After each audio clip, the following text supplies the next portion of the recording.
This is the shell project. On the left is the high and low poly meshes in ZBrush, and on the right is the projection mapped textures in Substance Painter.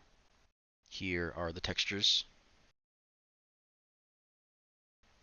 And then here is the toy project. Only difference between this and the shell is that instead of texturing based on projection, we've textured based on UV master and point data in ZBrush. Then we cleaned it up in Substance Painter. And here are the textures. And then since I had trouble doing laser scanning in the library, I used an app called Scary Engine to photo scan a gnome that I have around my room. And then I did the retopology process in Blender. Here we have the higher poly and the lower poly mesh. In Substance Painter, I baked the higher poly normals onto the lower poly mesh. I used projection mapping to map the colors onto the material of Substance Painter. This is the Ferroscan mesh for the office and part of the hallway. This is the Ferroscan mesh for the bookshelf. Here is my model in Blender of the bookshelf. Here is the bookshelf in Substance Painter. This is the Ferroscan mesh data for the trash can. This is my model of the trash can in Blender. This is the trash can in Substance Painter. This is the mesh for the second Ferroscan of the hallway. This is the mesh in the Ferroscan for the chair that I modeled. This here is my model in Blender. And this is the chair in Substance Painter. This is the mesh from the Ferroscan of the upstairs classroom. This is the mesh from the Ferroscan of one of the chairs that I modeled. This is the chair that I modeled in Blender. This is the chair in Substance Painter. Finally, this is the mesh in the Ferroscan for the projector.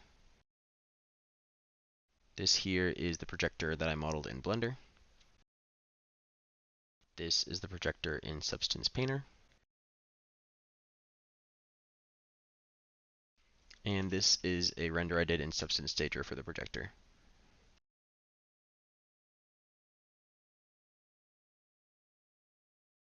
This is Matt and Jason's Ferros scanning assignment. The site that we scanned was the second floor animatronic studio in the Virginia Tech Library. Here you can see some pictures and a video of our site. This is the point cloud that was generated from all of our scans. So for that we used an auto clipping box to cull all of the points that were not in our desired area. And then here we take the point cloud inside of the clipping box and we create a mesh. And then here we skip all of the loading and we bring our mesh into Maya. As you can see, because of the auto clipping box, there's nothing outside of the area that we didn't want to be scanned in the point cloud. It's only inside of our room.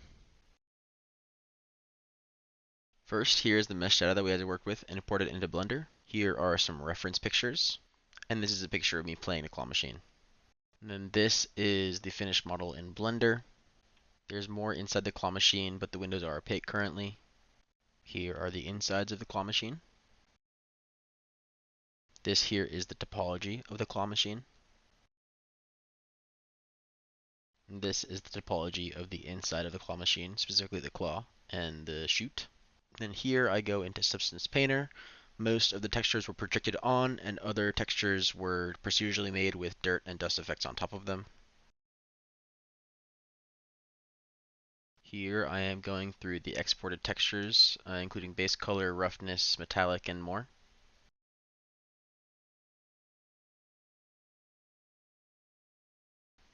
Right here are two 360 renders I made in Substance Stager, and the ducks were made by me, Bella, and Jason. This is Jason and Matt's Agisoft photogrammetry demonstration.